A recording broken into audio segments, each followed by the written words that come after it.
Doctor Mohammad Abdul Mannan, এই ঢাকা ইউনিভার্সিটিতে ছাত্র শিবিরের নামে তো কোনো প্যানেল ছিল না। হ্যাঁ, একটা ছাত্র ঐক্য নামে একটা প্যানেল ছিল। সেই প্যানেল ঐক্যবদ্ধ শিক্ষার্থী, এই প্যানেলে তারা জিতেছে বা জয়ী হয়েছে এবং নিরঙ্কুশ বিজয় অর্জন করেছে। এবং এই প্যানেলটার চরিত্র যদি আমি বলি, যে এই প্যানেলে নন হিজাবি নারী শিক্ষার্থী ছিলেন, তারপরে অন্য ধর্মের শিক্ষার্থীও ছিলেন। মোটামুটি একটা সার্বজনীন প্যানেলই বলা চলে। যে এই যে ঢাকা বিশ্ববিদ্যালয়ের যে ছাত্র শিবিরের প্যানেলের কথাই যদি বলি, বা ছাত্র শিবিরের প্যানেল দিয়ে যদি বলি, এই যে চরিত্র প্যানেলের, এটি আপনারা জাতীয় রাজনীতিতে জামাত সেটিকে অ্যাপ্লাই করবে কিনা? ধন্যবাদ আপনাকে এবং মাসুদ কামাল ভাইকেও ধন্যবাদ জানাই।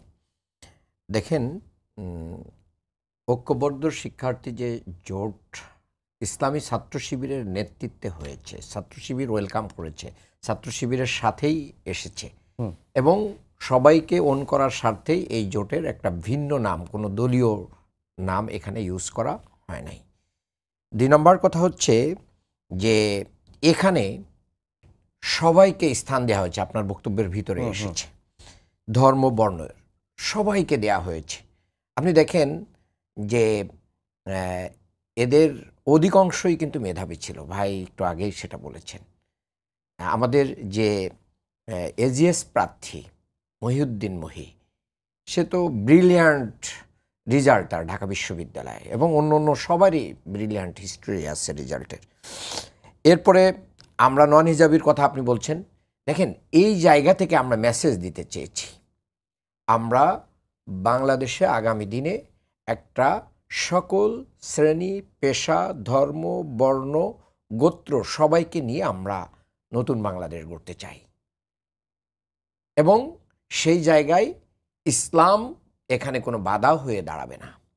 কারণ ইসলাম তার কোনো বিধিবিধান কোনো ব্যক্তি বা গোষ্ঠীর উপরে কখনো চাপিয়ে দেয় না। আল্লাহর এই পৃথিবীতে, আল্লাহর এই জমিনে কিন্তু সকল ধরনের মানুষের বসবাস, এবং আল্লাহ তাআলা তাদের সবাইকেই কিন্তু তার নিয়ামত, অক্সিজেন, আলো বাতাস সব কিছুই দিচ্ছেন। কেউ আল্লাহকে বিশ্বাস করে তাকেও দিচ্ছেন, যে বিশ্বাস করে না তাকেও কিন্তু দিচ্ছেন।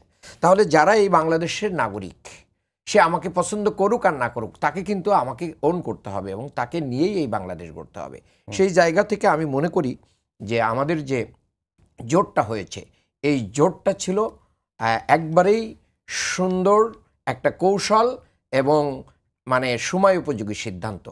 আর এটা জয়ের পিছনে অনেকগুলো কারণ। আমার যেটা প্রশ্ন ছিল যে আগামীতে তো নির্বাচন হবে, ফেব্রুয়ারিতে হোক বা পরে হোক, সেই নির্বাচনেও নন হিজাবি কাউকে আপনারা সামনে আনবেন? এর চেয়েও আরো বেশি চমক আসতে পারে। আমাদের আমিরে জামাত কিন্তু তার বিভিন্ন সময় বক্তব্যের ভিতরে বলেছেন, ডক্টর শফিকুর রহমান, যে প্রয়োজনে ক্লিন ইমেজ, জনগণের সামনে তাদের সৌন্দর্যতা আছে, তাদের নৈতিকতা আছে, এরকম ভিন্ন ধর্মীদেরকেও আমরা সংসদ সদস্য পদে কী করব, প্রতিদ্বন্দ্বিতা করাবো। এবং বাংলাদেশ জামাত ইসলামী আপনি যদি খেয়াল করে থাকবেন, দেখবেন যে পঞ্চগড়ে আমাদের একটা কর্মী সম্মেলনে ডিস্ট্রিক্টের, সেখানে কিন্তু আমাদের সাবেক একজন রাজনীতিবিদ, তার মেয়ে কিন্তু সেখানে বক্তব্য দিয়েছেন জামাতের ইয়েতে। কাজে আমরা তো এগুলোকে ওন করতেছি। এদেশের একজন মানে ঠেলাওয়ালা, রিক্সাওয়ালা, একজন কৃষককেও ওন করতে হবে। আবার আমার যে মা এবং বোন জীবিকার তাগিদে গার্মেন্টসে যাচ্ছে, তাকেও আমাকে ওন করতে হবে। এই পুরো জায়গা থেকে আমাদেরকে বিভিন্ন সময় ইসলাম ফোবিয়া দিয়ে বাইরে রাখা হয়েছিল। আমরা সেটাকে এখন ওভারকাম করতে পেরেছি, যার কারণে দেখেন যে ডাকসুতে নারী ভোট আমাদের লাইনেই এই জোট বেশি পেয়েছে এবং সেটাই ব্যবধান তৈরি করেছে। আর আওয়ামী লীগের সাথে আমাদের যে আদালতের যে প্রশ্নগুলো অনেকেই বলতেছেন, সেটার প্রমাণ তো একটা হলের রেজাল্ট দিয়েই আপনি বুঝতে পারেন। জগন্নাথ হলের রেজাল্টে আমাদের ভিপি পেয়েছেন 10 ভোট, আর ফরহাদ পেয়েছে, জিএস পেয়েছে 5 ভোট। তাহলে রাত আর দিন মানে কিছুই পায়নি, এটাই বলা যায়। তাহলে বাকিটা কোথার থেকে এসেছে? এবং কিন্তু আপনি যেটা মিন করছেন যে হিন্দু হলেই আওয়ামী লীগ হবে, এটাই তো না, আমি তা বলছি না। আমি তা বলছি না এবং আমাদের দল তা বলে না। আমার মনে হয় যে এইটা আওয়ামী লীগের ভোটটা বিএনপি ক্যাপচার করার চেষ্টা করেছে, কিন্তু সেই চেষ্টায় তারা ব্যর্থ হয়েছে। কারণ সাধারণ ছাত্ররা এই জেএনজি, জামাত শিবির বলেন, ছাত্রদল বিএনপি বলেন, আওয়ামী লীগ বলেন, ছাত্রলীগ বলেন, এরকম অন্ধ আনুগত্য করার কোনো মানে জেনারেশন এটা না। এই জেনারেশন তারা রাতকে রাত বলতে পারে, দিনকে দিন করতে পারে, বলতে পারে সাদাকে সাদা বলতে পারে, কালোকে কালো বলতে পারে।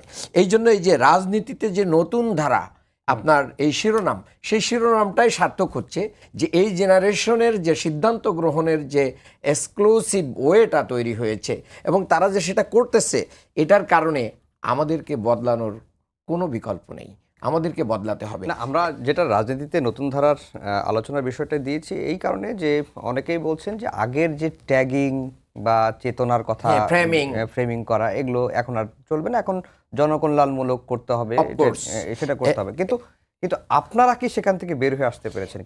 গতকালকেও একটি টক শোতে দেখেছিলাম যে একজন জামাতপন্থী আইনজীবী, যেহেতু আমি সুপ্রিম কোর্টের সংবাদ কভার করে তাকে জামাতপন্থী আইনজীবী হিসেবে চিনি, তাকে ওপেন টক শোতে একজন আলোচককে নাস্তিক বলেছেন, এ ধরনের ট্যাগিং তিনি করেছেন। আমি এটা দেখি নাই। আমরা এই ট্যাগিংয়ের রাজনীতিতে বিশ্বাস করি না, বরং ট্যাগিং আমরাই সবচেয়ে বেশি ট্যাগিংয়ের শিকার হয়েছি এবং এই ট্যাগিং থেকে এই আমরা বের হয়ে আসার চেষ্টা করতেছি। আমাদেরকে ট্যাগিং দিয়ে না দিয়ে আমাদের ভালো কর্ম দিয়েই কি করতে হবে, মানুষকে আকর্ষণ করতে হবে, এবং সেটাই এই ডাকসুতে হয়েছে। দেখেন ইসলামী ছাত্র শিবির কী করেছে। জুলাই গণ অভ্যুত্থানের যে শহীদের সংখ্যা ছিল, প্রতিটা শহীদ পরিবারে আমরা আমাদের মূল সংগঠন জামাত ইসলামী আমরা কি করেছি, প্রতিটা শহীদ পরিবারকে 2 লক্ষ করে টাকা দিয়েছি। তাদের চিকিৎসা থেকে শুরু করে তাদের পরিবারের সাথে আমাদের টোটাল সংগঠন ইনভলভ হয়েছে। কোনো শহীদকে জামাত শিবিরের কোনো দলীয় শহীদ হিসেবে আমরা কিন্তু ঘোষণা দেই নাই, সবাইকে আমরা ওন করেছি। আহতদের চিকিৎসা করেছি। ঢাকা বিশ্ববিদ্যালয় কল্যাণধর্মী কর্মসূচি নিয়ে এই যে পানির যে ফিল্টারগুলো দিয়েছে, বিশুদ্ধ পানির ব্যবস্থা করেছে, রমজান মাসে গণ ও ইফতার কর্মসূচি পরিচালনা করেছে, মেডিকেল ক্যাম্প করেছে, সায়েন্স ফিস্ট করেছে, এবং তারা জুলাইয়ের যে শোগুলো করেছে, তারা কালচারাল অ্যাক্টিভিটিসগুলো করেছে। এইগুলোর মাধ্যম দিয়ে শিক্ষাবৃত্তি দেওয়ার চেষ্টা করেছে। এইগুলোর মাধ্যম দিয়ে মূলত ছাত্রদের কাছে তারা এটা বিশ্বাস করাতে পেরেছে, যারা নিজেদের স্বার্থের চেয়ে সাধারণ ছাত্রছাত্রী এবং ইউনিভার্সিটি, দেশ এবং জাতির কল্যাণটাকে প্রাধান্য দেয়, তারাই আগামীর বাংলাদেশের জন্য ফিট। জি, মাসুদ কামাল ভাই, যেটি এর আগের আলোচনা আপনি বলছিলেন যে শুধুমাত্র ইলেকশন ইঞ্জিনিয়ারিং হয়েছে, এরকম গড্ডালিকা প্রবাহে না যাওয়াটাই বিএনপির জন্য শ্রেয়। কিন্তু বিএনপি এই ন্যারেটিভটা দাঁড় করানোর চেষ্টা করছে ডাকসুতে হারার পরে, যে গত 17 বছরে ছাত্রদল ক্যাম্পাসে থাকতে পারে নাই, সেই সময় ছাত্র শিবির বিভিন্নভাবে ছাত্রলীগের মধ্যে থেকে তারা রাজনীতিটা করে গেছে, জনকল্যাণমূলক যে কাজগুলো সেগুলো করে গেছে, সেই কারণে তারা এই সুবিধাটা পেয়েছে। আপনার কাছে কি তাই মনে হয় কিনা? দেখেন, এটা আংশিক সত্য। আংশিক সত্য এরকম যে ছাত্র শিবির তো আসলে গত 1 বছর কেবল না, তার আগের থেকে তো 15 বছর তারা তো ক্যাম্পাসে ছিল, মানে যারা এখন আছে তারা সবাই ক্যাম্পাসে ছিল, তারা নানাভাবে ছিল। তো এটা তো একটা কৌশল, আমি কিন্তু এটাকে কৌশল বলবো।